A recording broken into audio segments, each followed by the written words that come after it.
वृत्तपत्र विक्रेत्यांच्या कल्याणकारी मंडळाची घोषणा 1.5 वर्षापूर्वी झालेली असून त्याची स्थापना करून अंमलबजावणी करावी, तसंच घरेलू महिला कामगारांच्या मंडळाची देखील स्थापना करावी अशी मागणी आमदार संजय केळकर यांनी औचित्याच्या मुद्द्याद्वारे केली आहे। पावसाळी अधिवेशनात आमदार संजय केळकर यांनी वृत्तपत्र विक्रेते आणि असंघटित कामगारांचा मुद्दा मांडला। ठाणे मुंबईसह राज्यभरात सुमारे 2.5 लाख वृत्तपत्र विक्रेते असून ते ऊन वारा पावसाची चिंता न करता घरोघरी नियमितपणे वृत्तपत्र वितरित करत असतात। कोविड काळातही त्यांनी जीवाची पर्वा न करता असामान्य धैर्यानं वितरणाचं काम केलं।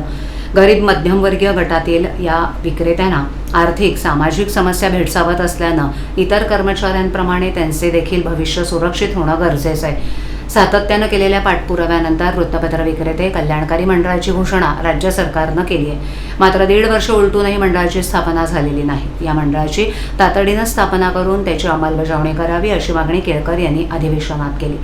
ठाणे मुंबईसह राज्यभरात घरेलू महिला कामगारांची संख्या देखील मोठी आहे। हे कामगार असंघटित असल्यानं त्यांचं भविष्य अंधारात आहे। या असंघटित कामगारांसाठी देखील कल्याणकारी मंडळ स्थापन करावं अशी मागणी केळकर यांनी केली आहे।